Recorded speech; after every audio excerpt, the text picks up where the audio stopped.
Hello, everybody. This is John from AU Packmule. Today, we're going to do Game of Thrones, but a little bit different. We're going to talk about George R.R. Martin's writing and how he was influenced by the writing of J.R.R. Tolkien. I have with me today a very special guest who is also a Tolkien fan. And we've done one of these videos before where we've talked about Tolkien and George R. Martin. And that was about 2 years ago. So I wanted to revisit this and start introducing everybody to the Tolkien world because I think with the Tolkien movie that's coming out on May 10th, and then the Lord of the Ring prequel series that's coming out on Amazon Prime, I think that's just a great way to introduce everybody to this Middle-earth world. Angelina, would you like to say hi to everybody? And for you that don't know, Angelina Ahai is the same person that you've seen in the chat for, 10 years, 5, 6, 7 years, or, it's been forever, hasn't it? Yeah, it's been forever. Hello, everyone in the chat. Hey, everyone in the chat. Hey, everyone that's going to be watching this afterwards. Michael Vannon, Melonin, and Westu Howe. AU Packmule. There you go. That's awesome. Way to start the live stream, right? The extent of my Elvish. Elvish, yes.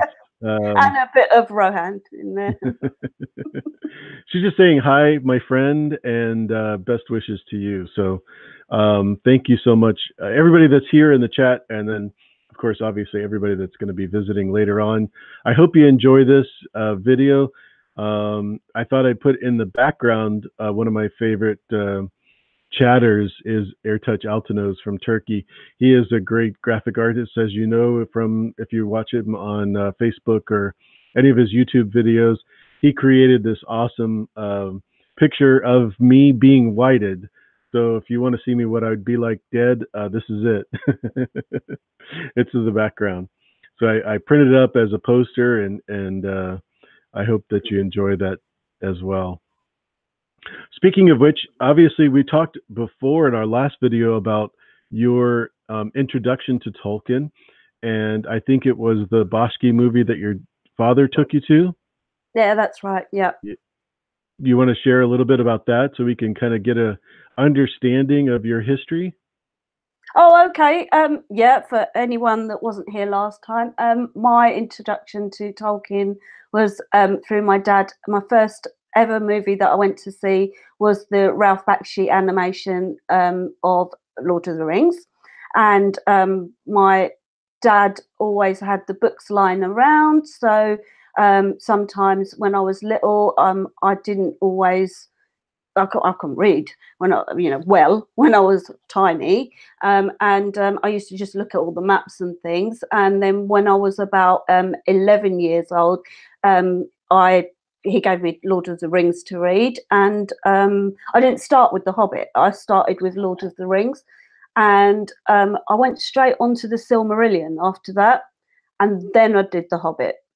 So I kind of did it a little bit back to front, skew with, but out of the 3 books, I mean, a Lord of the Rings, obviously, but the Silmarillion has a special place in my heart. And as I'm getting older, I appreciate it more, and I see something different every time I read it. I just think there's a beautiful poetry in the writing in the Silmarillion that it's very kind of... I don't know what the word is. How would you describe the writing, John? Absolutely brilliant, wonderful, and heartwarming. You name it. It's all of it.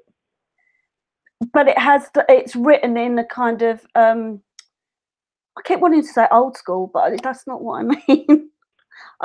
It does have a old English Bible feel to it. Yeah, that's what I'm trying to say. Yeah. So it has a lot of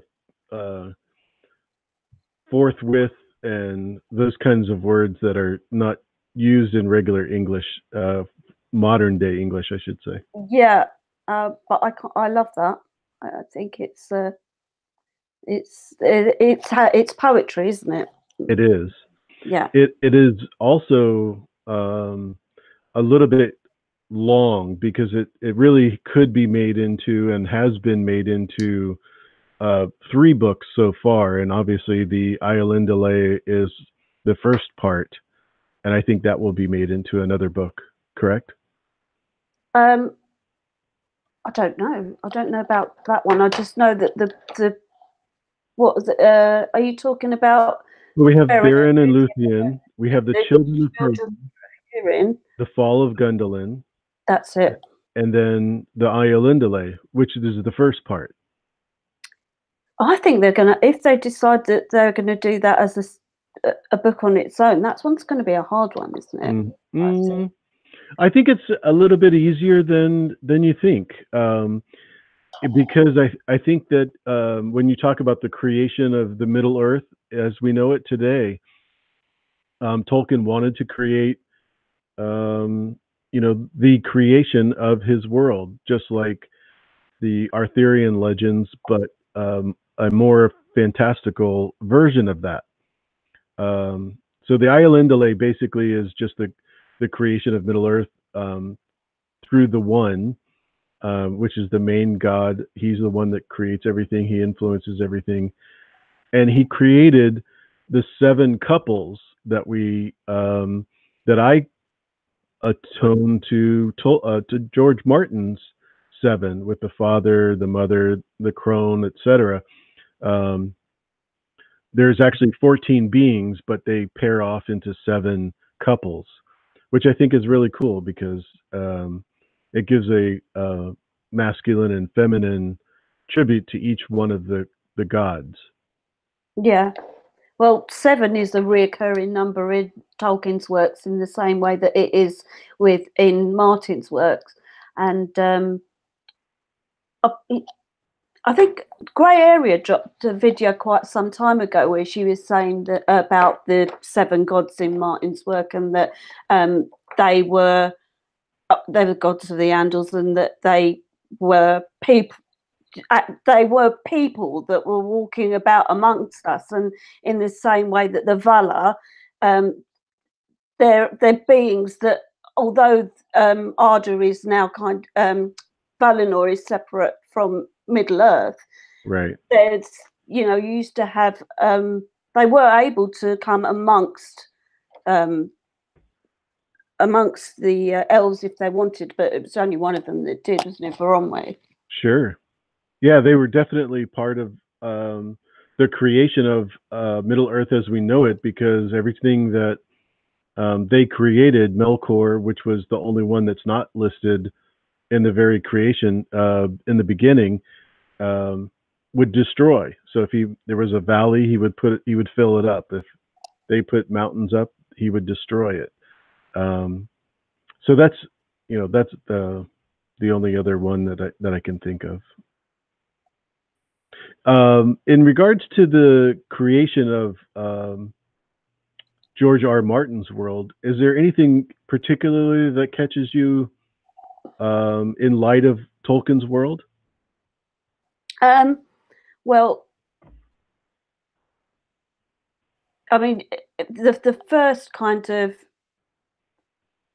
one is Valinor, and then that correlation between Numenor and the destruction of Numenor and the destruction of Valinor being a massive catalyst and steer points in the story. And so what comes after in Westeros with Aegon's conquest and the first kind of colonization of Dragonstone, at Numenor, I mean, there was a destruction there, and then the I was going to say the Andals. They're not Andals. The Valyrians.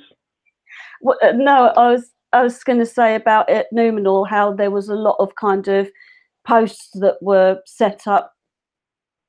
They colonised tiny little colonies along the coast of Middle Earth prior to them actually, for the destruction of Numenor, and the faithful landing there on their ships, sort of landing along the coast there, and then them establishing firm kind of dwellings either in the north or the south. There were the 2 separate kingdoms. But I mean, this pretty much kind of happened with Dragonstone, where it was an outpost from Valinor initially, and after the destruction, you know, from there, that's when Aegon then conquered Westeros. Westeros, right? Absolutely.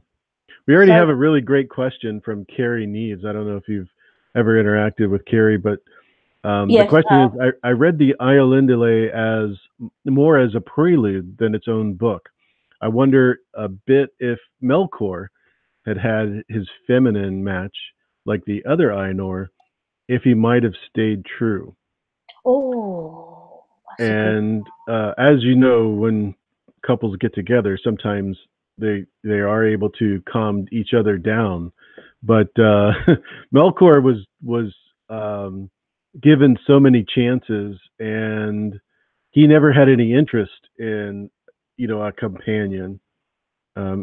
Everything that someone else did, he was jealous of and would become wrathful.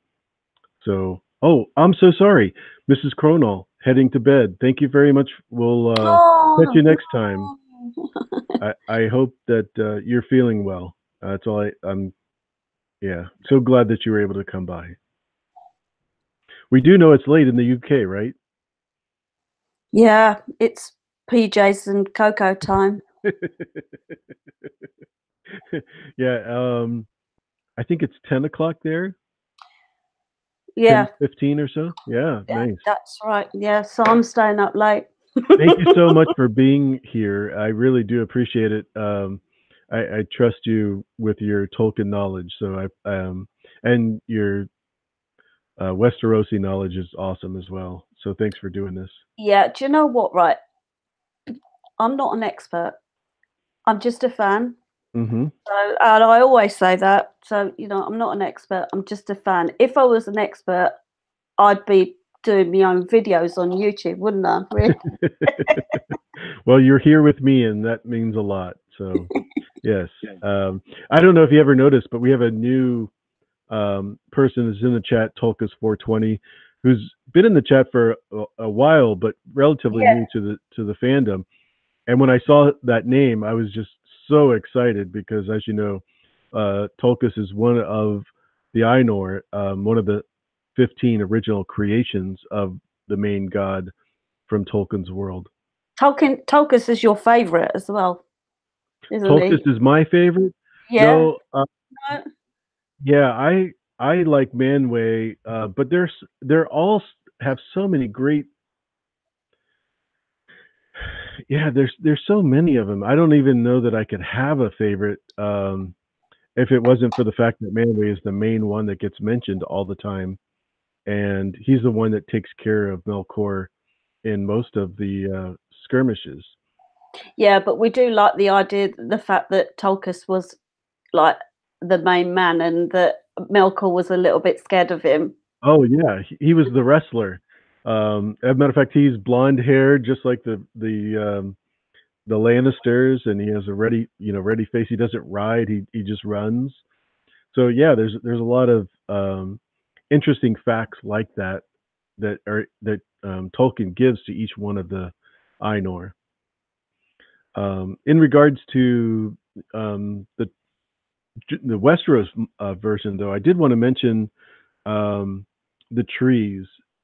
Tolkien wrote about the trees as a tribute to C.S. Lewis, which is one of his friends and colleagues from his professorship at Oxford. But he gave them very special attributes, meaning some of the trees could actually move. Those were called the Ents. And then some of them were just mischievous, and they would actually eat people or eat animals, and those were the Huans.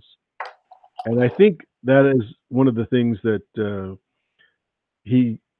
George uses from Tolkien's writing is the similarities between those two. Well, the trees being sentient. Mm-hmm. Yeah, definitely. Yeah, that kind of like a root system, and the trees speaking to one another, especially, and you know, a disease falling in the forest, and that sense of kind of oppressiveness, and yeah, that hive mind thing that Martin really likes to write about, not just in this series of works, but in his science fiction as well. You know, definitely there's a connection there with the Entwood. Yes. Okay. Yeah, and they also used a gathering of those Ents in regards to the Tolkien world. They called it an Ent moot, which is exactly what they talk about with the Greyjoys, right? With the King's moot. King's moot. I mean, he took that right out of there. Yeah. Wouldn't you say? But then the term moot is just meeting place, isn't it? It's just a meeting. So I mean, I doubt if he's sort of, oh yeah, I'm going to nick that off of Tolkien. I just wonder whether it's just. So that's a common thing for you to use in maybe in the UK or in Europe. Oh, not these days. Yeah, I'm just going down the pub to moot my mates. Yeah, that I don't know if that means the same thing in the. But the term moot, like there's places in the east of England, in like Suffolk and stuff like that, particularly around where, I don't know if you know the opera writer Benjamin Britten, and there's a place, a little kind of meeting place, which is sort of, I think it's called the Moot or something like that. The building's called the something Moot, and I think that it's just one of those terms that old, that just means meeting. Mm-hmm.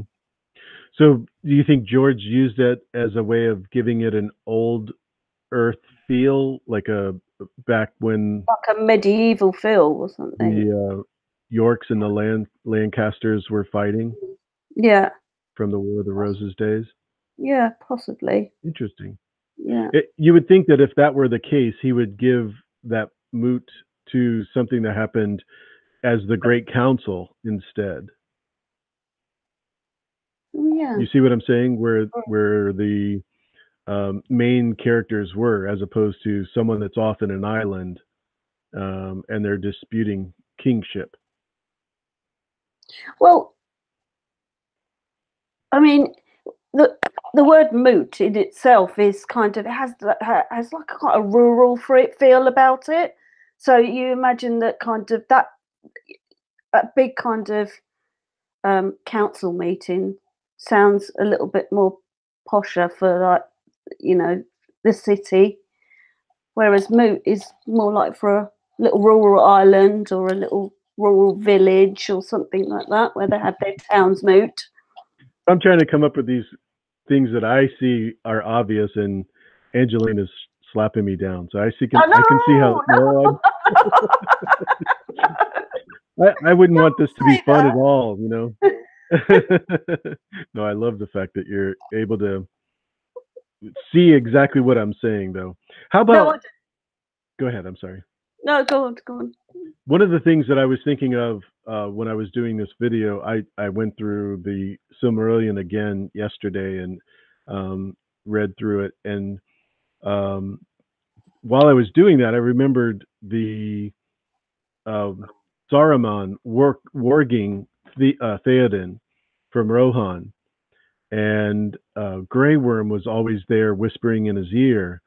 But we found out after Gandalf confronted him that it was actually Saruman who was not only influencing him, but actually warging into the king. And I thought that was interesting because we've seen where it's been implied that Bloodraven is whispering in Aerys, the Mad King's ear, with the wildfire, etc.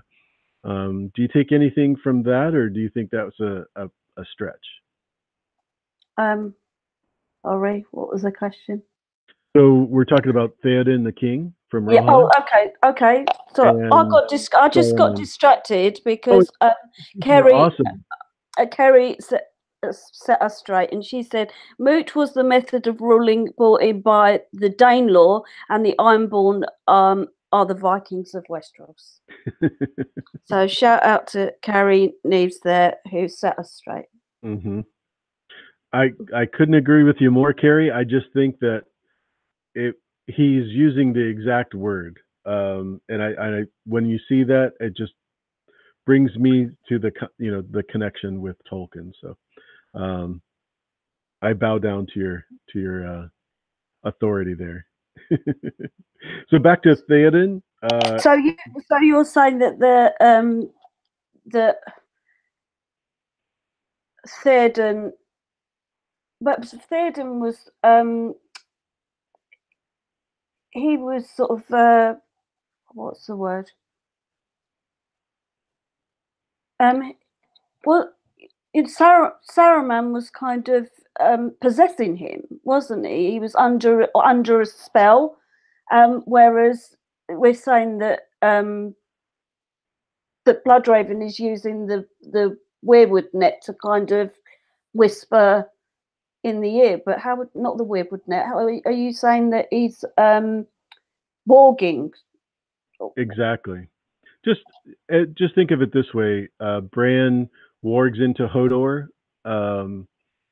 where he's in his brain. You know, he's in his body. He's able to do everything the same way as Saruman would influence Theoden. But I always was of the opinion that Saruman is like the Theoden's not even there now, and he's just kind of it's all Saruman that's in there. That Theoden's not even there. But I reckon that I've always had the sense that the Mad King is there. The Mad King is still right. But what about with Hodor? We'll take Bran and Hodor. Well, I think that Hodor is a different situation. It's definitely, Hodor is in that last chapter when Bran and Hodor and Mirror and they were down in the caves, and he takes Hodor's body off for a walk, and it says in the text that Hodor is kind of tucked away in a corner of Bran's mind inside, that he's allowing it to happen, that he's sort of gone into a little ball within himself, and that Bran's taken over. I just don't think that was the case with the Mad King. I think that perhaps he was not that he had his faculties. I'm not saying that at all. I just think that that maybe he was, I suppose, hearing voices. So you're not seeing the correlation between Saruman influencing... I can see where that idea would develop from, that that he might kind of go, Martin might have thought, that's a good one. I think I'll nick that. Which he's done that a lot in his writing. That we all know that he's done that. But I do think that in the case of Theoden, he is fully being possessed by Saruman. There's no more of Theoden in there. But because we do realize that once Gandalf confronts Saruman in Theoden, he's able to get him out of his mind. Yes, but he's confronting Saruman. He's not confronting Theoden. Sure. Whereas the Mad King is there, but he's just he's responding to whatever he's hearing. So he's the one that's making those choices. Whereas Theoden not making any choices at all. I probably shouldn't have used that simile then, is in regards to Ares, the Mad King. Hodor versus and Bran, let's say, would probably be a better example. But warging someone, or Faramir, Sixskins for that matter, warging into the beast, Arya warging into Nymeria, Bran warging into Summer. All of those warging examples are very similar to what Saruman was doing. Yes, I would agree with you on that. Yeah. All right. Awesome. Yeah. Yay! I do appreciate that. Do you know what? When you started that question, though, I didn't really hear what you'd said because I was too busy reading. Well, that's what I was just going to say. There's so many people that are in the chat that are really, really doing a great job in asking really good questions. So yeah. I'm getting distracted because the last time I was on, I didn't see the chat at all. But for today, I thought, oh, you know, I'll have a look, and I'll have a go, right? yeah, it's quite distracting. How do you guys do that? How do you kind of? Well, you do it every day for 30 days in a row, and then Yeah, but I'm not talking at the same time, am I? No, it's awesome. It's one of the best things to have an issue with. I definitely love interacting with the chat. The biggest thing that I have a problem with is interacting with the chat and looking at the camera and paying attention to you. That's the hard part for me. That's some multitasking. In the highest degree. And then Yeah. when my wife walks in and asks me a question, yeah, that's when it really gets tough. Oh, I am so sorry. I missed a couple of questions, so I'm going to go back for just a second. If you see one, Can I do some shout outs while you're looking out? I just want to do some shout outs for everyone in the chat. I want to say hi. Who have we got? We've got my team Tormund, mate. We've got Tubbs 1971 in. We've got Ree in. We've got Joss in. We've got the dog show in. We've got Liz Kopic in. We've got, who else have we got? We've got Renee of House Stark, old school chat girl. Nice. Shout out to you, my friend. It's been a long while. Who else have we got? We've got Nancy T's here. We've got Linda R's here. Lady Laura Dane is here. And another old school member of the chat from back in the day, my brother there, One True David Adams. No kidding. Shout out to you, my friend. Peter Griffin's here. Drinks and No Sings is here. Who else have we got? Game of Owens is here. Al Red Sox fan is here. Yay! Yay! And the Imagination Realm. Did you mention her? I don't know. Oh, Game of Thrones with Marie is here. Go ahead. I'm sorry. Yeah, Marie's here. We love her, Marie. Yeah. She's a good lady. Who have we got? Jenny of Coldstone's here. And anyone else that I've missed out. Yeah, Elko DeBoer, Professor Cicely Cogsworth, and yeah, definitely so many people, all to see you. Oh, no. You silly people! What do you want to see me for? Because it's awesome talking Tolkien and Martin. It's just a great combination.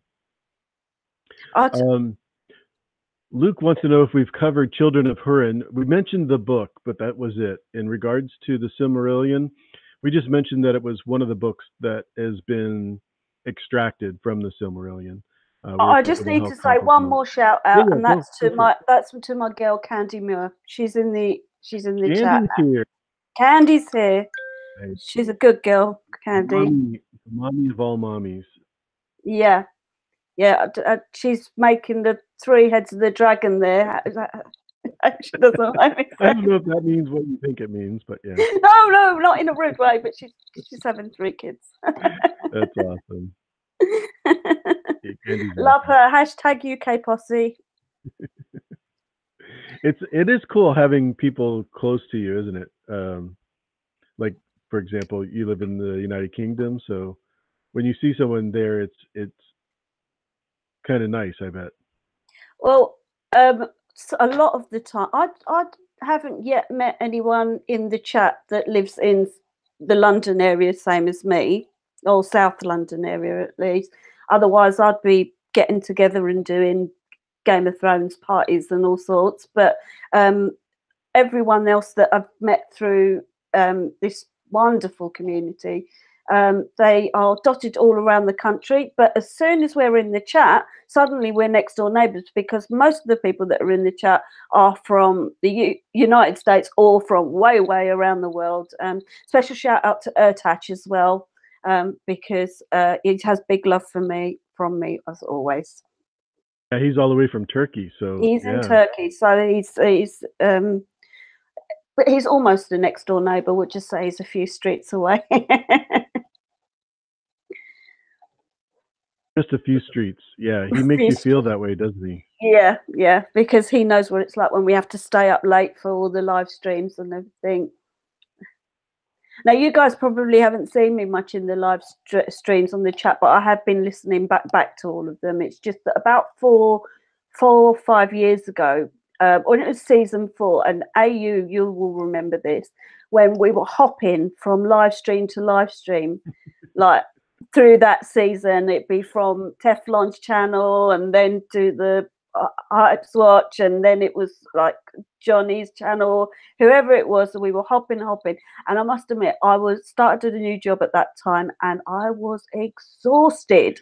I exhausted myself out so much. I just thought, right, I've got to slow it down. And time out, right? So occasionally I will either just be listening and I'll pop in and say hello, or I won't. I'll just listen to it back the next day, because I'm getting old now, and I can't really stay up as late as I used to be. But it would be 2, 3 o'clock in the morning, and I had to get up for work in a few hours, and it was too much. Well, with that being said, I want to make sure that we get you off the live stream so you can get some rest before you work tomorrow, because that's going to be here before you know it.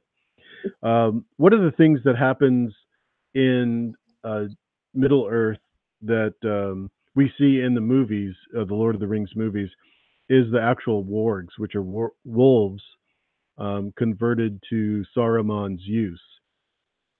And they're very large. I don't know if you remember seeing how, ugly and large they are. Would you compare those at all to the dire wolves of Winterfell?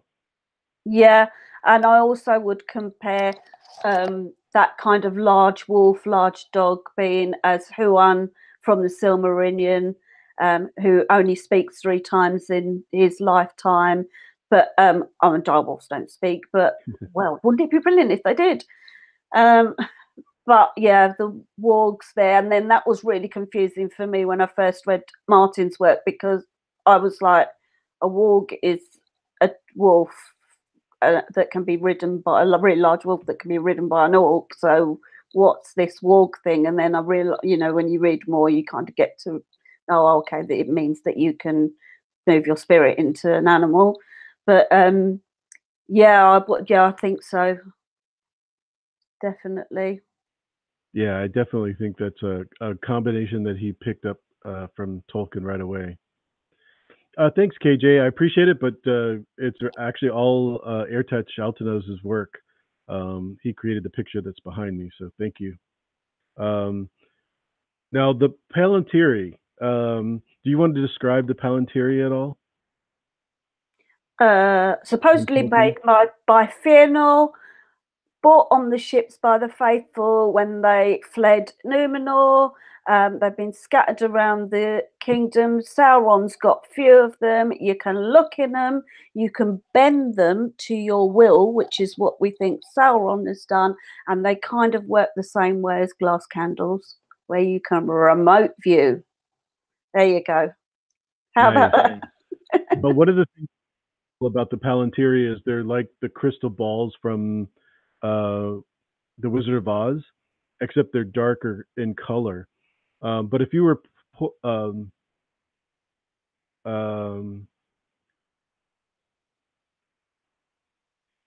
so sorry. If you were pure of heart and you touch the Palantiri, what would happen is flaming hands would be the first thing that you would see, and then it would turn into what vision you want to look at. And I thought the flaming hands were a huge tell as well, in regards to not only being used like the glass candles from Tolkien's world versus George's world in Westeros, but yeah, I really thought the flaming hands was a nice touch. Do you remember that at all? Yeah, and the dog show says they always tell the truth, but not the whole story. Just enough to get you in trouble, right? Yeah, yeah. I mean, that's what we think. Why we think that Denethor went a little bit loopy, because his one was connected to the one that Sauron had, and Sauron has obviously kind of used it to make him see what he wants him to see. Sent him a little bit mad, a little bit like the Mad King. Mm-hmm. So if we were going to compare the Mad King to anyone, sometimes you might kind of think, oh, a bit Denethor. he was definitely Denethor. Yeah. I mean, that guy was super crazy, and instead of it being the kidnapping that caused him to go over the top, it was the loss of his son, right? Yeah. Yeah. Oh, Sean Bean. The loss of Sean Bean again. Well, that's just an obvious connection between the two worlds, right? A matter of fact, I don't even think Sean Bean had to audition for his role in Game of Thrones. Well, they just looked for someone that had died a lot, and they That is not true. That and they is not true at all. Where did you come up with that? just now. You just pulled that one. Okay. Angelina has not been drinking. No, No, that's hilarious. I'm just on the elderflower cordial. That is beautiful. I love it. No, but I definitely love the fact that they use those two because Boromir was definitely one of those people that were affected by the ring, and it made him do things, and so was characters in this story being influenced to do the wrong thing um, through whatever method it is, whether it's Blood Raven or one of the other characters. Now, what I was going to mention was like, so in the Game of Thrones, the story is quite political, and we see the influence of like power and the political power within like how it affects the players in the game, because it's the Game of Thrones, isn't it? In Tolkien's work, in the Lord of the Rings, you don't really see that. But I'm hoping that if we're going to get this new series that concentrates on the Second Age, some of that, if we do get Numenor, some of that power play and possibly the 9 that received the rings, Mm-hmm. we might see those guys maybe influencing the politics surrounding like our Farazon, and how he kind of then got seduced by Sauron against and made him turn against the Valar.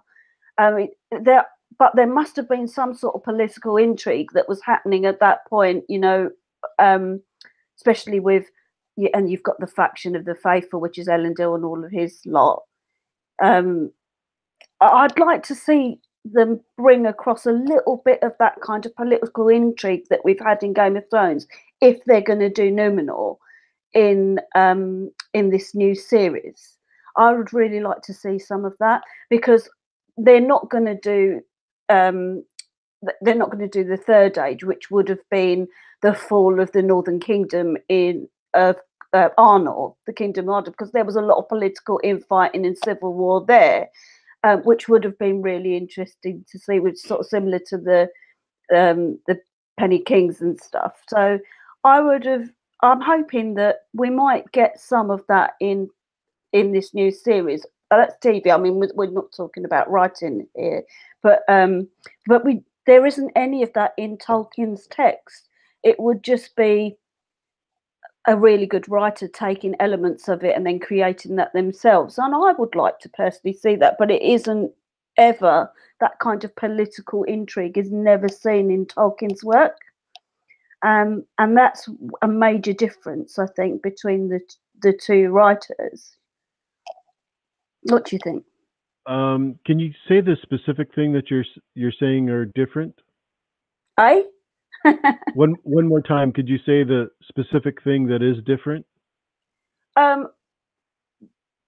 We don't see political intrigue in Tolkien's work like we do in Martin's work. Yeah, However, it's not as detailed. It's much more subtle. For example, the elves, when they're asked for advice or counsel, they give you both answers, right and wrong. oh yes, yeah. And you don't know which one to take because they're not really, giving you their answer one way or the other. In regards to do not accept the advice of wizards, because they are subtle and quick to anger. Exactly.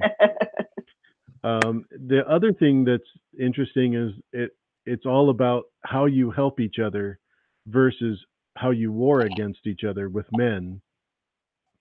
Elves, it's a little bit different because they were always battling either Melkor or Saruman, and even when they weren't physically warring, mentally he was attacking them.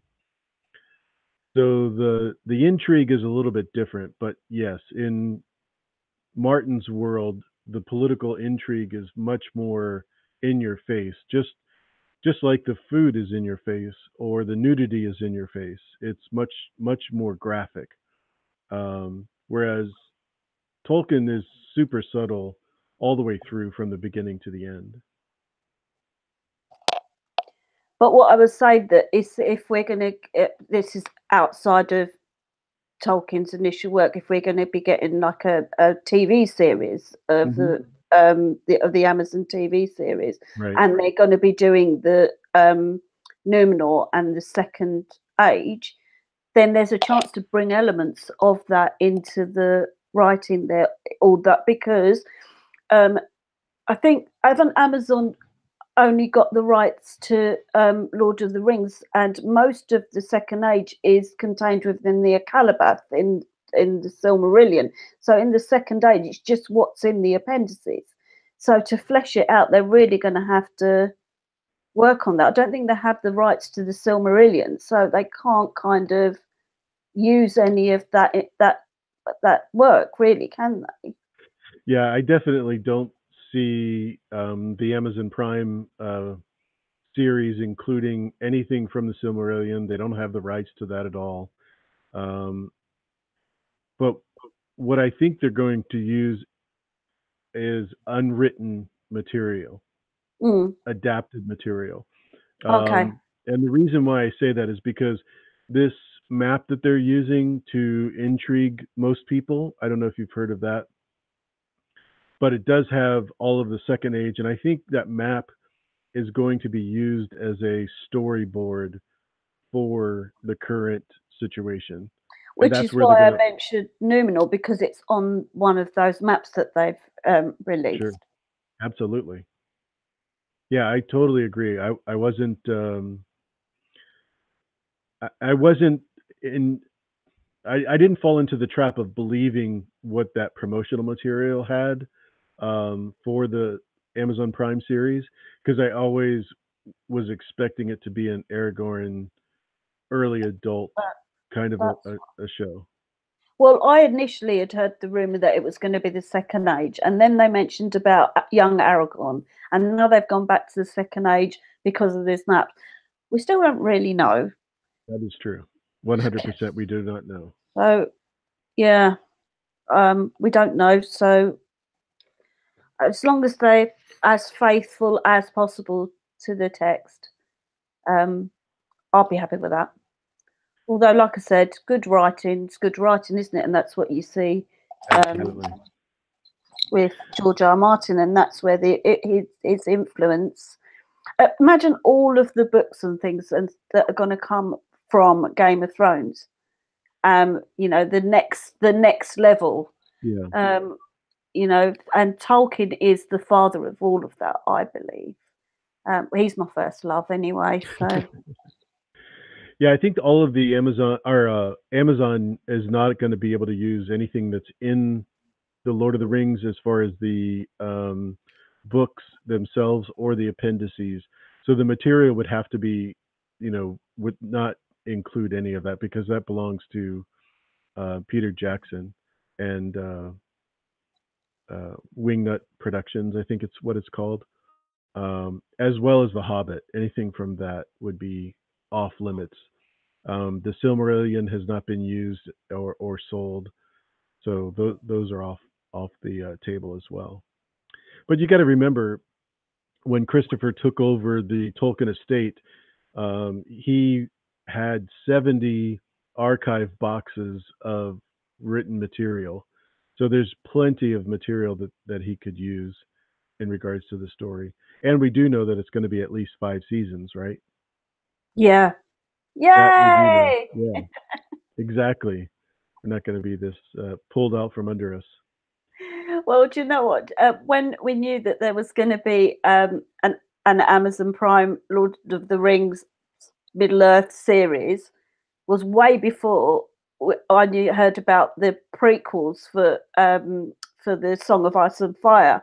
So Mhm. at that time, I was just like, "Phew, I'll have something to kind of replace my Game of Thrones fix." But now we're going to have double bubble. We'll be able to have a bit of Tolkien, then we have a bit of Martin. Right.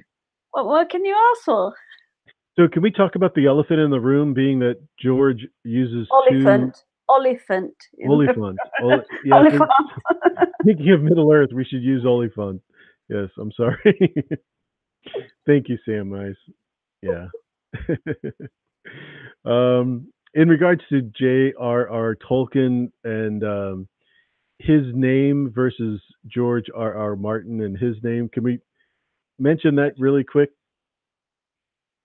Uh, yeah. Do you have anything that you want to share with the audience? No. Uh, we talked about this about before. I wasn't aware that Martin. I don't really know enough about Martin's backstory. I'm going to be completely honest. I mean, I've read A Song of Ice and Fire, but if you ask me if I know much about his, I'm not that much of a nerd when it comes to him. Mhm. So, but you told me last time that when he I was going to say when he was confirmed. Is that what it is? When Yeah, he the was Catholic baptized? confirmation. Yes. Correct. He picked the two names as his middle names. Yeah, you always pick a name in the Catholic confirmation of one of the saints as part of your name. When I was a child, I was Catholic. Mine is Peter.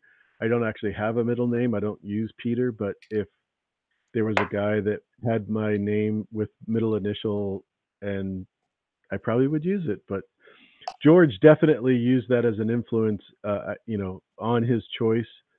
Um, by the way, Jon Tolkien always went by Ronnie when he was a kid, which I thought was pretty funny. Um, can, can you imagine? We've always thought of Professor Tolkien as John, right? Yeah. Uh, and now I just can't stop thinking of Shy Ronnie from that Lonely Island thing. Thanks for Yeah, now we'll never get him to look like that. So, that. thanks. Shy Ronnie. So yeah, George was born George R. Martin, not George R.R. Martin, and he definitely picked that up in his Catholic confirmation, which obviously he's not Catholic anymore. So it's just funny that he did that intentionally, and he uses it intentionally for you to make that comparison. And he's done it his whole career, which I thought was even cooler. Are you Um, thinking that you might want to make an appearance tonight? oh, Daisy's here. She's here. She's looking. She's She's want um she she's wants to know why you're not sitting next to her instead of having her yes, come sit next to you. yeah, oh, she's gonna Come in, clean her precious. feet. You gotta clean her face. Yeah, she's gonna clean her feet. She just looked at me and then just stopped and Well, cleaned if her we feet. get lucky, Daisy is her cat. Might She get an may make appearance. an appearance Yeah. tonight. Yeah, And yeah. Might be Angelina quite calls her fresh. precious, which I think is awesome. No, she responds to Precious. Oh, you have to go like this. Daisy, Precious, come on. No, no. She So walked away. since you mentioned Numenor and the fact that it's not in Middle Earth anymore, is it something that you think is happening to Westeros or Planetos as we know it, where there was a landmass that's not there anymore, like the bridge, um, the Arm of Dorne, for example? But when they did the Hammer of the Waters, are you Correct. talking about that?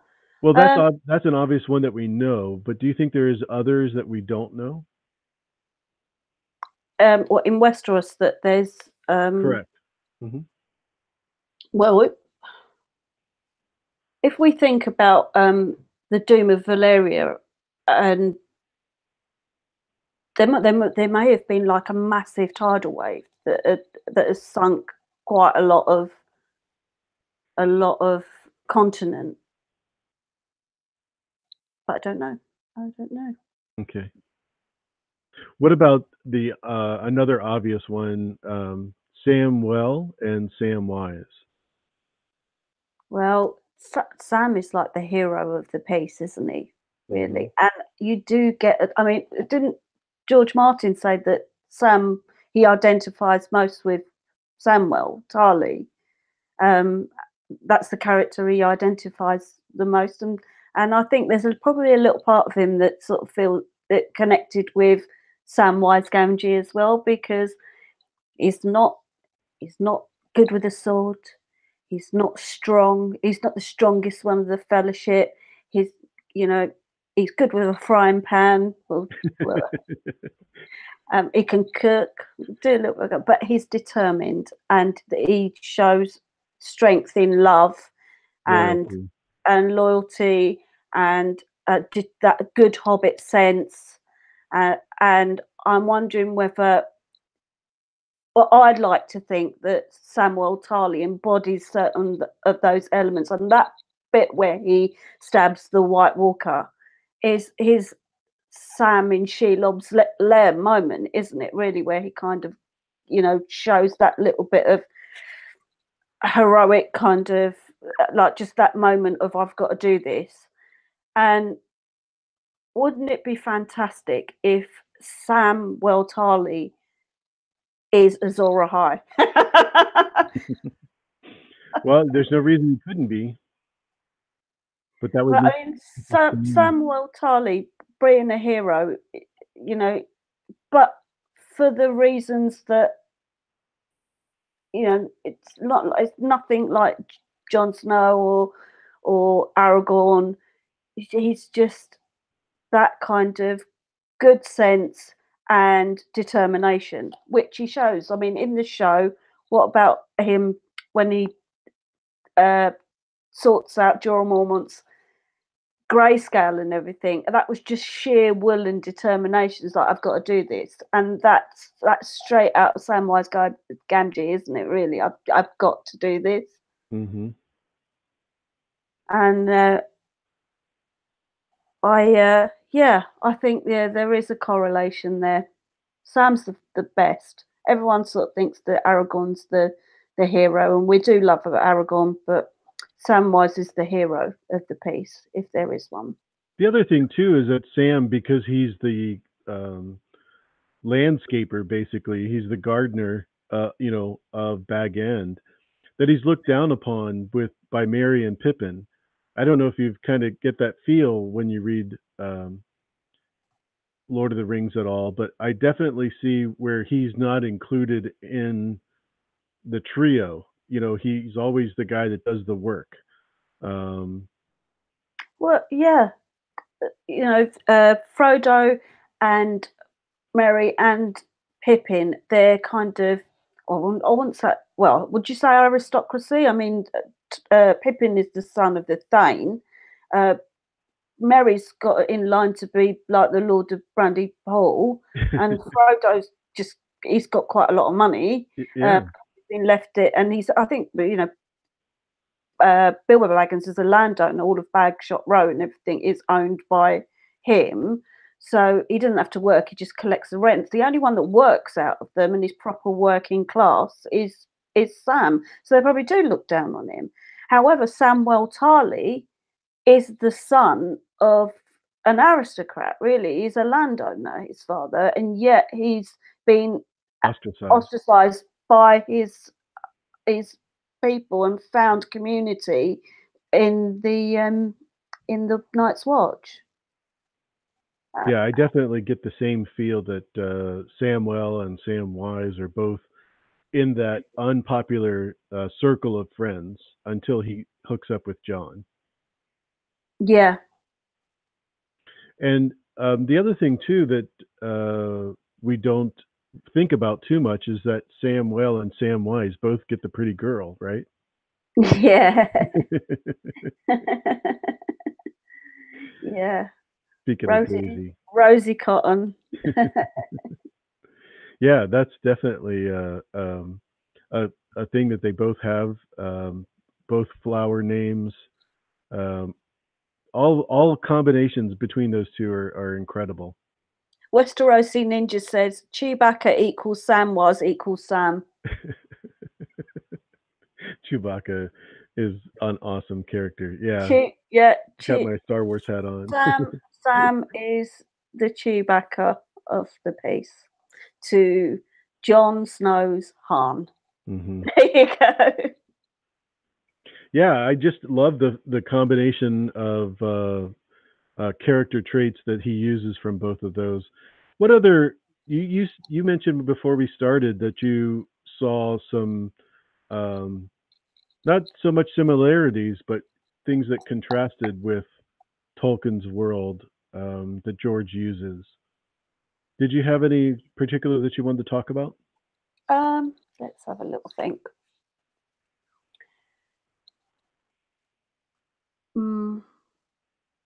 Well, it was.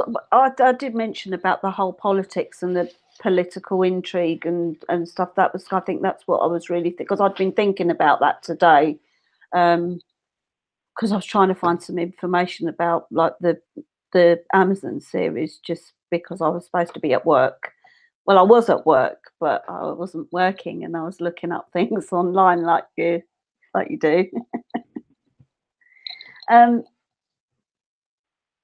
We could definitely say the nudity, the sex, the constant brothel scenes, all of that stuff is totally different than anything that would be in Middle Earth, right? Yes, absolutely. But I've mentioned this before. Tolkien's work, he's a product of his age. I mean, he was looking at kind of mythology like Homer and like the Norse sagas and stuff like that. I mean, the Norse sagas, they can be pretty brutal themselves, aren't they? Really. And I think even Martin draws a little bit from those, with a little bit of the old Ragnarok and a long night and I imagine that Martin equally kind of draws from that. I've lost my thread now. Sorry, I've looked at the chat again. Don't look at the chat. Don't look at it. No. Away from the chat. I looked at the chat again. The things that distinguish the two from each other, and I mentioned the nudity, the sex, etc., the raunchiness, I guess, or the realness, if you want to put it even differently. I've got a question for you. If Tolkien was around now, what would he have thought of, say, if he was given the Game of Thrones, what do you think he would have thought of that? Rubbish. It's all rubbish. He's a thief. That's what I think he would. They stole it from us, precious. I don't think he would have gone to character, but yeah, definitely. Oh my gosh, this is a staunchy Catholic English professor. I don't think he would have even given it a second thought. You got to remember, it was really different for people to write fantasy. That was garbage literature in his day. So, taking that in consideration, he might have been more liberal, especially with the influence of the other Inklings. But yeah, it's an interesting question. Because he definitely wouldn't have liked us sitting here analysing his work. I mean, in that essay that Tolkien wrote on fairy stories, he mentions about, he uses that analogy of the soup, and that he says that your work is the soup. You concentrate on the soup that's being served up in you, and not the bones from which it was boiled. Meaning all the backstory. Why get bogged down on that when the actual piece of work is what is served up to you? And I think sitting analysing every little bit of it, he would just suspend your belief and step into the story and just accept it as it is. the backstory was for, I think, was for his own benefit, not necessarily for the reader.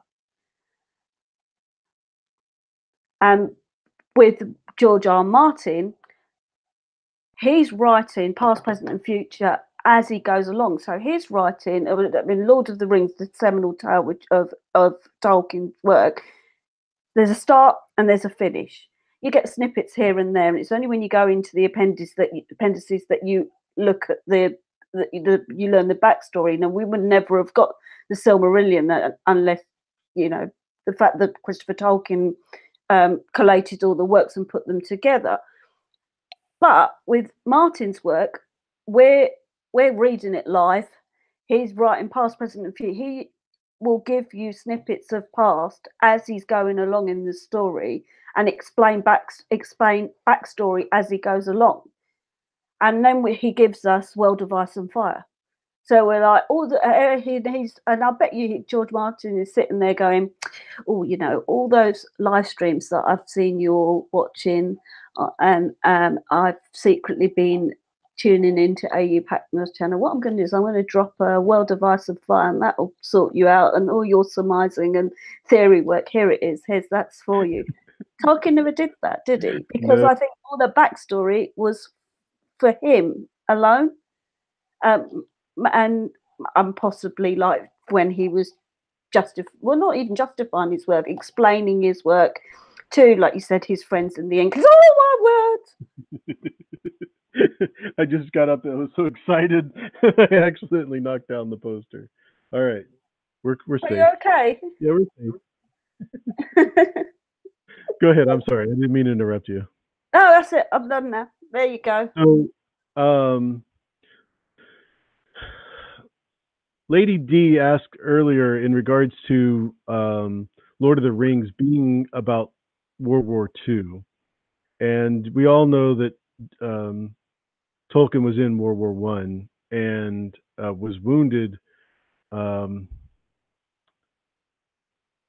He wasn't wounded. He got trench fever, and he got sent home because the trenches were riddled with lice, and he kind of got sent back because he was so ill.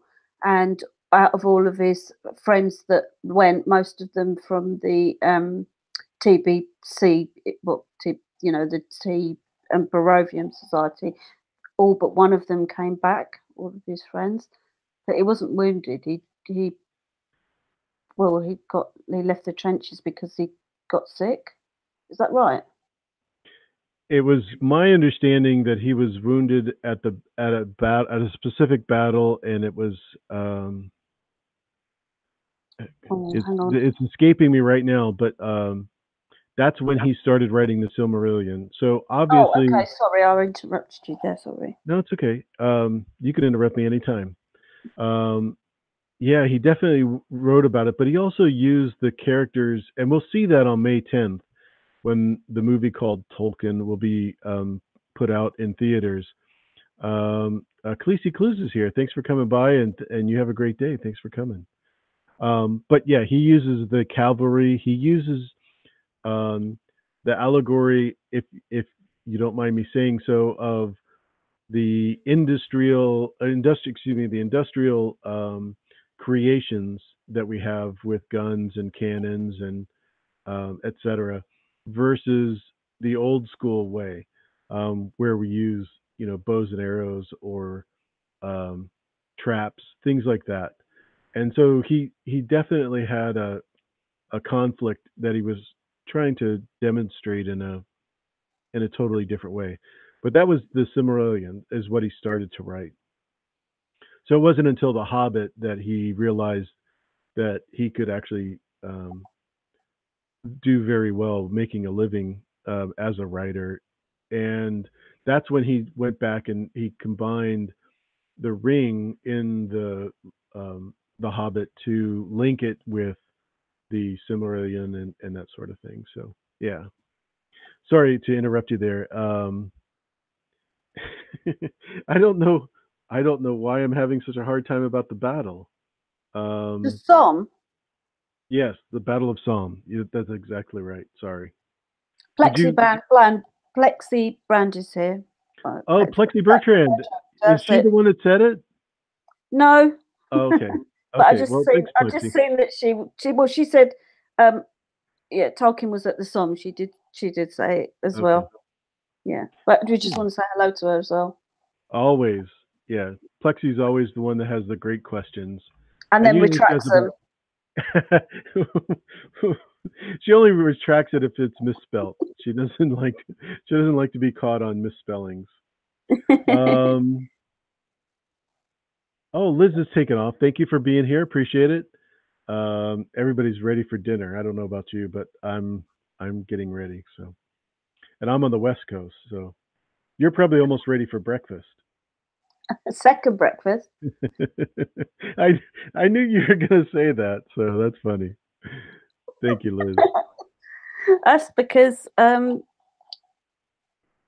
second breakfast is always the best one, isn't it? Because that's what you really want to eat. First breakfast is just to fill a hole after when you wake up. It's like brunch, right? Second breakfast. No. Then brunch comes after that. We're just going to sit at the table and eat for a couple of days. Yeah. We'll see you guys later. So if you guys have any questions, definitely put them in the chat with the @AU Packmule, and I'll be able to see it a lot easier. I don't want to miss your comments, but these guys are really great with their comments. So I'd appreciate it if you could do that. Seed cake, yes. Potatoes, yes. Potato. Is there any other specific things that are in George's world that you want to talk about that are not in Tolkien's world? Well, let's talk about the big one. Okay. Let's talk about. We don't know what the Army of the Dead and the Night King want. We kind of know what Tolkien wants. One, he wants his ring back. The other things, he wants to fill the whole world with darkness and have dominion over the whole of Middle Earth. We don't yet know, and 5 books in, we don't know what the others want. We know that they're getting closer, and this is going to be the great war of their time. But Sauron is. We know what he wants. We know that he's like the great evil, and everyone's got to band together to fight him. And that's a similarity as well, that all of the different kingdoms have to get together to fight a common enemy in both novels. However, one of them, Martin's work, we don't know what the motive is. So I mean, there's a similarity and a difference in that one, really, isn't there? What would you say? I was reading the chat in regards to a comment from Renee, and then I saw Green Bay Wacky, who's a great live streamer. If you guys don't know Green Bay, definitely check out his channel. But Renee was saying that she thinks the Valar mirrors the religion in Game of Thrones, like the faith of her lore, the drowned god, the seven that we talked about. If you go back to the beginning of the stream, I mentioned the 7 couples that are the Ainur, I think, are what mirrors the 7 of the faith of the Andals, almost identical. So yeah, I couldn't have put it any better. Back to your question in regards to that. Could you just say that one more time, because I totally got distracted with Renee's question. I was just saying about the similarities between the two works are that all the kingdoms are banding together to fight a common enemy, except in Martin's work, we don't really know what the motive is for the Night King and the Army of Dead, or the others, of why they are choosing now to kind of attack. Whereas with Sauron, we've known from the off that he was building his army in Barad-dûr and Mordor, and that he wants to cover the world in darkness, and he wants his ring back.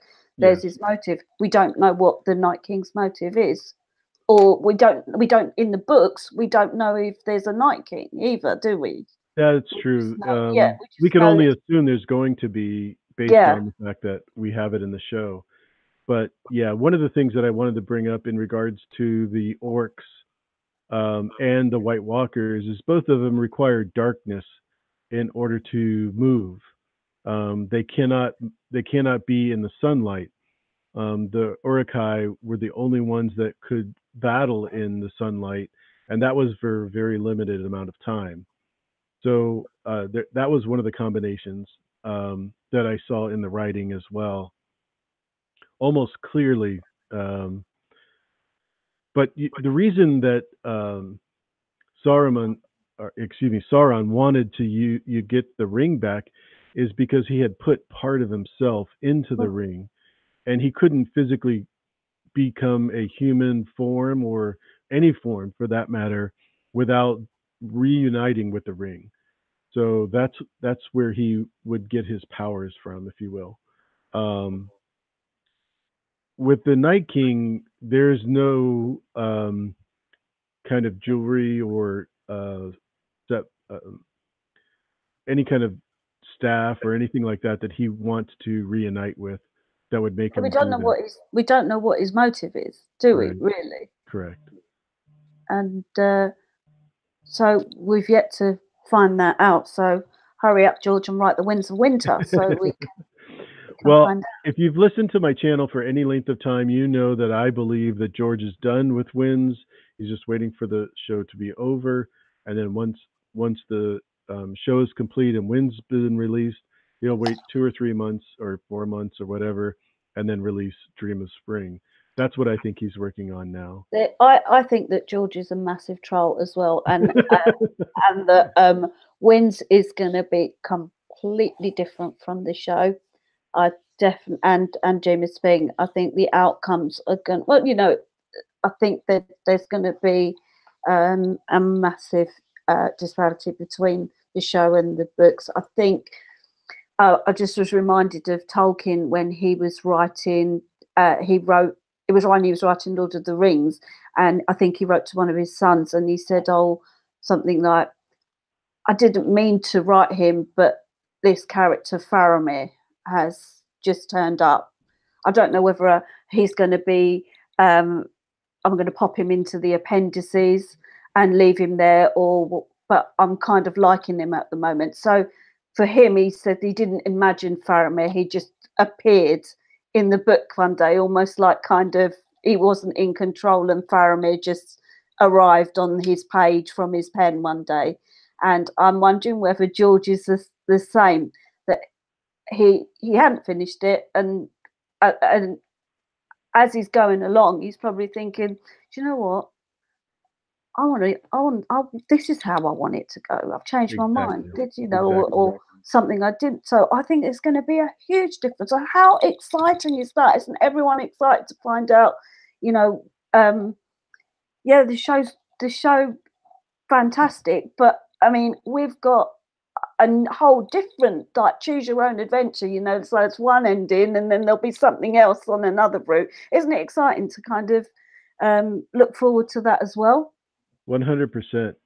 That's one of the reasons why I'm not worried about what's going to happen after the show. We're going to have a lot of book content to go over, and the controversies between the show and the book are going to continue. It's just that they're going to be more evident. Yeah, absolutely. Plexi has a question for us that I think is really interesting. And Green Bay Wacky, if you've never watched the show, season 8, which is the final season, will be out April 14th. I've been doing live streams and video content on Game of Thrones for a long time, and this community has been super supportive of Game of Thrones. So I'm glad that you're here. I hope you get a chance to check it out and catch up before the season starts and enjoy it. But Plexi asked in regards to what drew you first to Tolkien. We kind of mentioned that about you in the beginning of the show, but she also says, what still draws you to his work? I was just saying before to John before we started about the Silmarillion, and or when we started. As I get older, I see different things.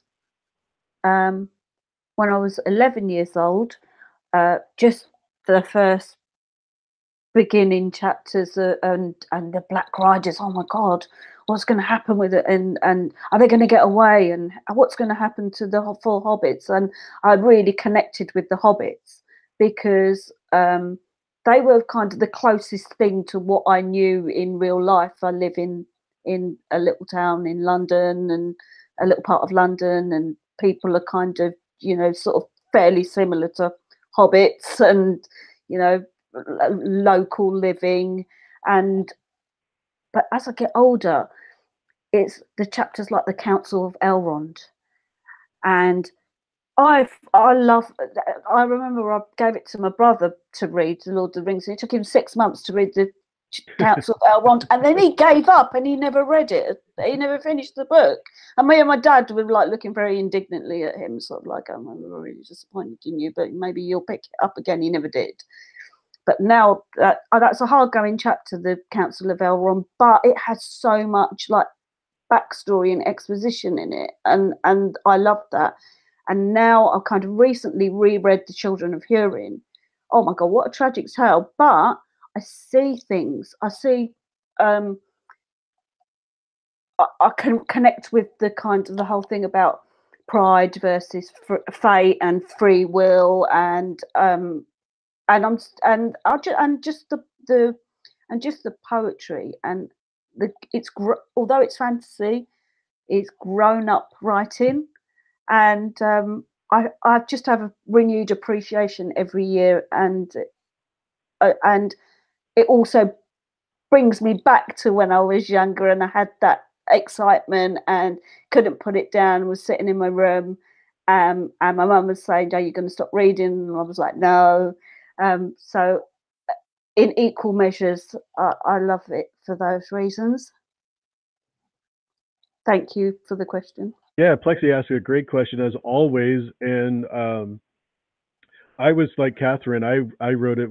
I read the Hobbit when I was about 7th grade. I think it was required reading, and I hated it. I really didn't like it at all. Then the movies came out, and I saw the first one, and then I saw the Two Towers, and I was like, you know, no big deal. And I mentioned it to a friend of mine that is a Tolkien fan from the 60s. I mean, this guy has every sword from the movies. He's got every book. He's got all the commentaries, etc. And he's like, John, just do me a favor. Read Lord of the Rings. Just read Fellowship and let me know what you think. So I started reading it and started asking him questions. And then he gave me as a gift the Silmarillion. And then I was just hooked, totally, and I can't stop rereading it. It's one of those things that is so complicated in a way that makes me go back, and it's like reading a brand new book every time I go to it. Yeah. It's really hard to explain because I'm not Robert from Deep Geek. I'm not as well read as him, and I hats off to him. If you want sort of a real Tolkien insight, so Robert's your man. I love that guy,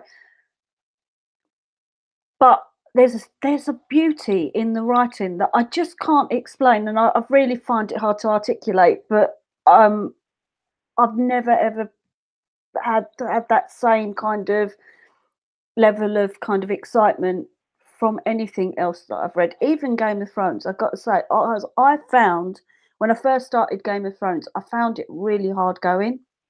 I must admit, I just found there's too many names, and everyone dies. Anyone that you like dies.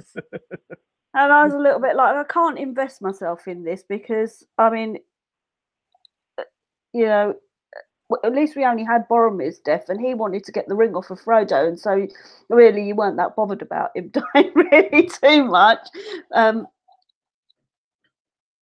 But yeah, I really found it hard going, and then the show came out, And I just thought, no, I'm going to, because I'd read A Game of Thrones first years ago, kind of find it hard going, put it to one side, then watch the show because I'm a big Sean Bean fan. So he's been my constant for about 20 years back in the day. And I used to have a poster of him in my shop, and people used to go, "Is that your husband?" And I go, "Yes." And so I kind of gave Game of Thrones a go. And then I went back and read the books. And it was incidentally, my dad had this all 5 that my brother had given him as a series. He didn't like them, and he said, gave them to me and said, you read these, give them a go. And I don't know whether it was because I'd seen the show so I could visualize as I was reading, and that made me, if I found it easier to follow the story, because I had the characters then, like a visual of them is set in my mind as I was reading along, and Ned Stark was then Sean Bean. So I can't really explain it really very well. I did, but I have grown to love A Song of Ice and Fire now. So, but there are chapters in there, like when I first read the that Faramir Six Skins chapter. That is a hard-going chapter. That is a hard-going one. First of all, you're thinking, why has he put this in here? And it's only when you do another reread, you realise, okay, why. Yeah, this is why. Second Life, right? This is why. And then you go on to Lucifer Means Lightbringers channel, and he's talking about the moon meteors and things like that. And then you read them all again, and you have another perspective on things. So, yeah, I have I get a better insight every time I read Martin's work. But if I'm honest, I don't have that same love that I have for Tolkien, but I think it's because I read Tolkien as a kid. And that would be the difference for me. Yeah, I'm glad you didn't read Game of Thrones when you were very young. No, because that would be child abuse if my dad had given me that. That would not be appropriate. Yeah. Imagine if Dad, I found this very hard-going, daughter, but you should read this at 11 years old. No way, I don't think so. Yeah, I see that a lot where kids commenting on Game of Thrones or kids talking about Game of Thrones, and it just makes me go, "Why are you watching this show? Don't watch the show." And I'm a big advocate for it. I just don't want it to be something that minors watch. So speaking of minors, obviously that's something that we talked about that a little bit. That Tolkien would never put in his books, correct? He wouldn't put any minors. of the adult content in his books. No, I don't remember anything in any of Tolkien's works that were risque. Yes. No, I don't think so. But even, do you think that was just because of the fact that he was the professor, or because that's not the way he wanted to portray his story? It wasn't the way he wanted to portray his story. I mean, before we went on air, we were talking about how he had like a wicked sense of humour, and even although his work he was so serious about his work, he had a wicked sense of humour. So I don't think at any point that he was like a fuddy duddy. Do you know what I mean by that? That he was stuffy in any way. But that's how he wanted to portray his work. He wanted to give it a little bit of elegance, I suppose. Kind of a little bit like that chivalric writings that he from old, that he for Anglo-Saxon texts that he was scholared in. So, there's no room for kind of sex and unnecessary violence, although there is violence in the book, but tremendous violence, actually. Not graphic. Yeah, I don't think that there wasn't as much graphic violence. I mean, the closest thing that you could possibly get to it is the Children of Hurin. You Oh, know, that was brutal. That incest oh, as well. You got incest there, although they right, don't actually know that they're brother and sister. correct. Spoilers, sorry, anyone that hasn't read the Silmarillion, but you ought to read it soon. At least the Children of Hurin. If you've never read any Tolkien work and you picked up the Children of Hurin, you probably wouldn't even think that it is a Tolkien book because it's so different than all of his other works. It's so dark. Um, it's one of those things that makes you feel like this guy's never going to catch a break, right? Yeah, I don't know of just any other story that I've read that's as dark as that.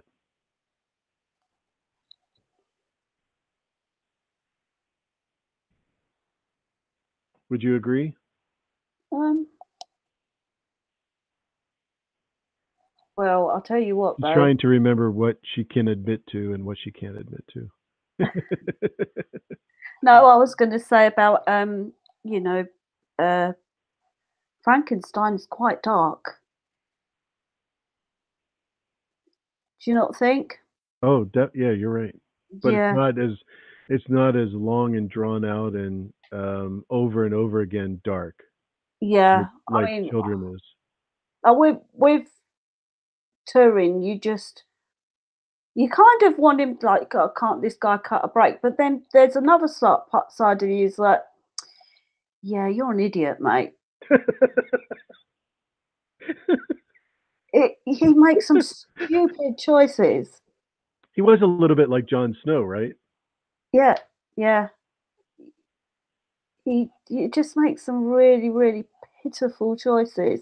But then it does, and then I mean, it wasn't his choice to kill Bellic, really, Oh and no, no, that that was was a total reaction. Yeah. yeah, and that was like really, really like unfortunate and just heartbreaking.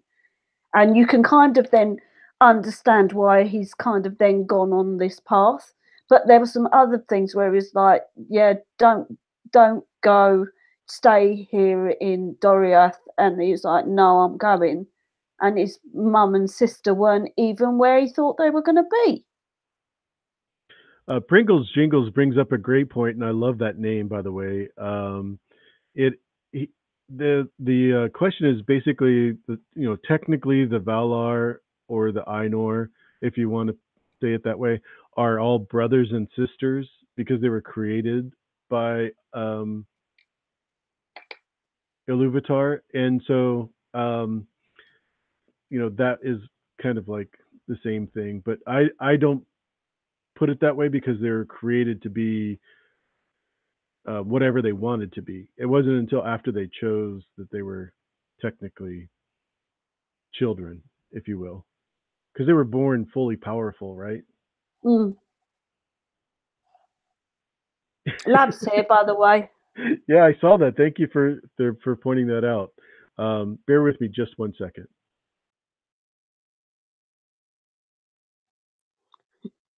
Game of Owens says Farmer Giles of Ham had a blunderbuss. So have we lost John? So is it just me? Any questions? I don't mind answering them. Sorry, guys, just got a little bit of an interruption there. Uh, what were you were saying? Is there any questions that people had? Well, I just wanted to say Carrie again. So she's a girl. She's my girl. I love her. Um, uh, she said, "No, Turin is an idiot ruled by pride. John is not an idiot ruled by pride. John masters his pride, but Turin never did." There you go. Do you think he was prideful? I mean, you say it like it's a matter of fact, Carrie, but I thought it was more the fact that um, he was just angry that his family was torn apart when he was young, and he never got over that anger. I I think that everyone sort of says that that I have had conversations with people in the past where they say that the curse, Morgoth curse, Yes.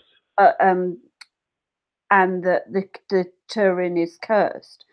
But I do think there is that element of free will there, and Turin does make those choices. I don't think that he's governed by.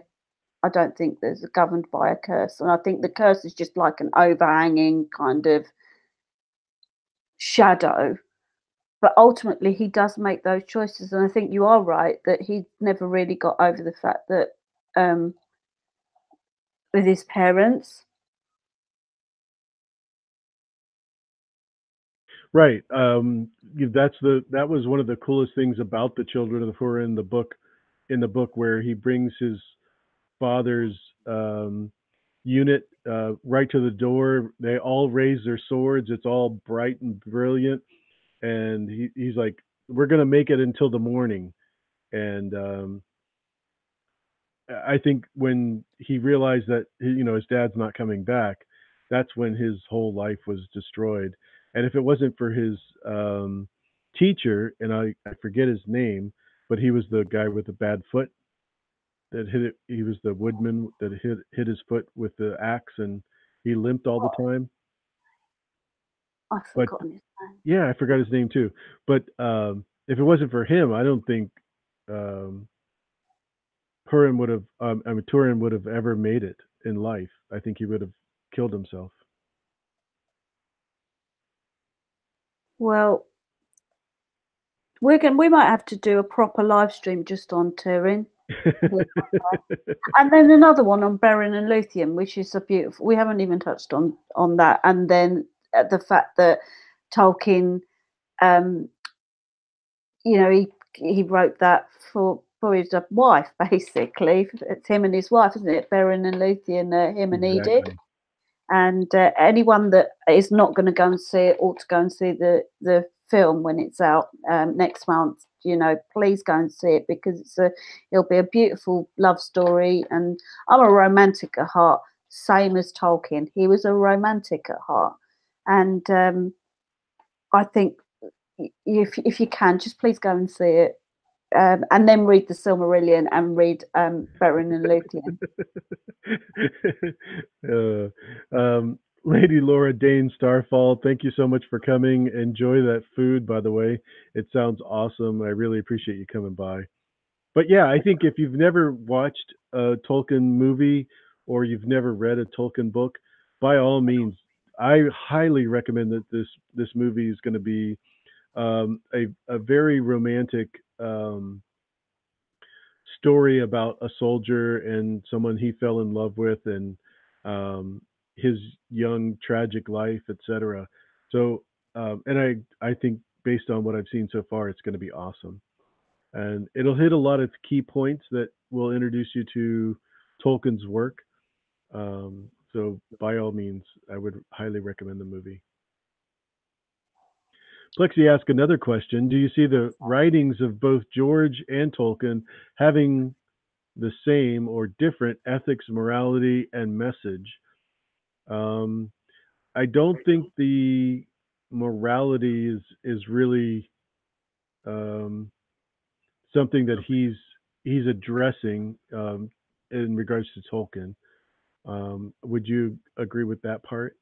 I would agree. And in the same way, I don't think that George is addressing it either, because he's writing from the point of view of the character, whereas Tolkien writes as like a third person sort of looking in. So in terms of morality, we're only getting the I was going to say the customers, the character's point of view, customers' point of It's view. getting late. The character's point of view. So when it comes to morality, George also it would be just a commenter on that, really, because it's the character that's the person that's judging it. Yeah, I totally agree. Except for the fact that I definitely think he's telling us don't sleep with your sister. That's Oh yeah, bad. That is bad. and That's very sticking with bad. a pointy end. I wasn't going there. You, that's all you. So, how about in regards to any other political message? For example, in regards to what's better, is it a kingship? Is it an elective leader? like the King's Moot, etc.?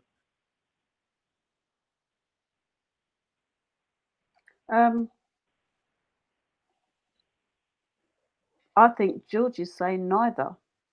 Gotcha. Neither's better. And then you get that with Daenerys saying that she wants to break the wheel. I mean, this is in the show. So everyone's vying for their top spot, and yet you've got two characters potentially. I mean, Aragorn. He the way that it was played out in the films is that Viggo Mortensen played the Aragorn character with like a lot of doubt, but you don't really get that in. I don't think as much in Lord of the Rings in the book. But then you've also got Jon Snow, not as in him being Lord Commander of the Night's Watch and him having power there. I think that there's a little part of him that sort of feels perhaps he's not as deserved of it as everyone else makes him out to be. So I don't know what message that is. I've forgotten what I was saying, where I was going with that now. For those of you who don't know, in the UK it's about midnight, so we're gonna put Angelina to bed in a minute. But I did want to mention that Laughing Shadow said that both authors talk about morality, and I think if George is talking about morality, it's confusing to me what he's actually saying, other than the fact that there are immoral people that'll do things like Tywin Lannister or any of the Greyjoys. They're all about the same in regards to that. Any other examples you can think of? Plexi was just saying that she agrees with Lav, and George is writing more of a case study, whereas Tolkien is more of a parable. So I would agree with that as well, Plexi. Yeah, definitely. All the girls are sticking together. Yeah. Well, I want to say thank you so much, Angelina, for being here. Is there anything that you'd like to say before we say goodnight? Yeah, please go and see the film and become real Tolkien fans and fall in love with the works all over again if you have already read them. It's the gift that keeps on giving. There you go. Nice. Well, I would agree 100% in regards to the movie. It's going to be an awesome movie. In regards to the